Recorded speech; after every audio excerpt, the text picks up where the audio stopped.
How many times can you hit rock bottom before it becomes a habit? All the time, we have access to everything.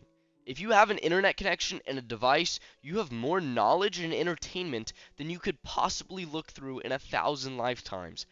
And yet, I'm still bored. When you have so many options, it feels as if you have none. When you have too many choices, it's paralyzing.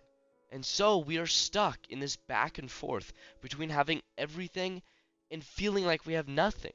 I can't imagine a heaven in which you have access to any reality you could want. That's not heaven, that's a mental trap. We don't want everything. We need sacrifice.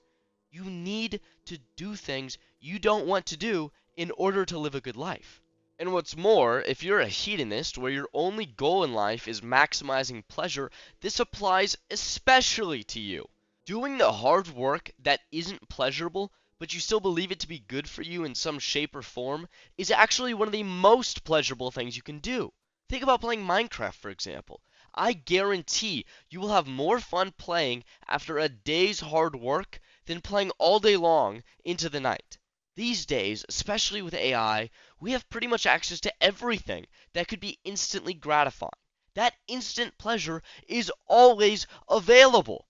When that happens, it becomes less pleasurable. This is a side effect of human psychology. We feel we have to earn our life.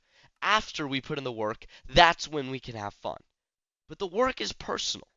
It is what you value and what you think is to your betterment. So, no, I don't want to go to class or do the dishes. Those aren't pleasurable for me. But I need to understand that afterwards I will have more pleasure from whatever it is I do because I have already done those things. When we don't do the work, we feel unsatisfied. No matter how much pleasure we chase in the current moment, it just won't hit the same. And I notice this happens to me all the time. My worst days are days where I don't even try to do something.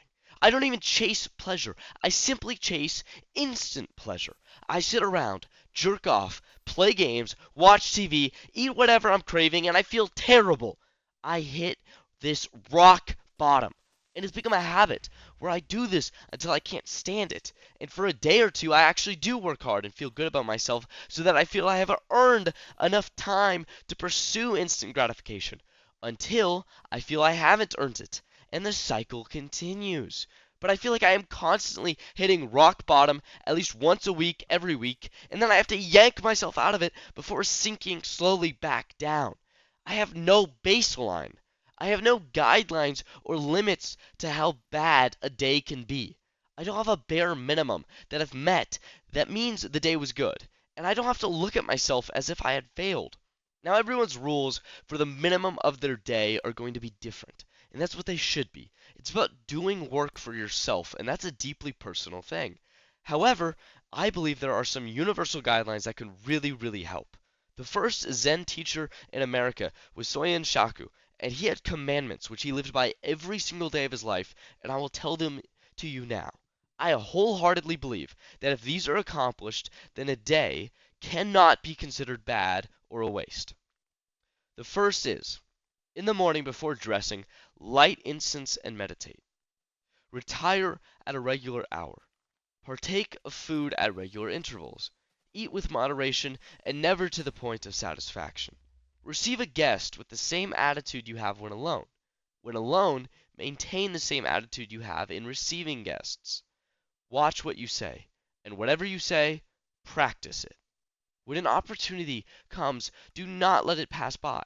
Yet, always think twice before acting. Do not regret the past. Look to the future. Have the fearless attitude of a hero and the loving heart of a child. Upon retiring, sleep as if you had entered your last sleep. Upon awakening, leave your bed behind you instantly as if you had cast away a pair of old shoes.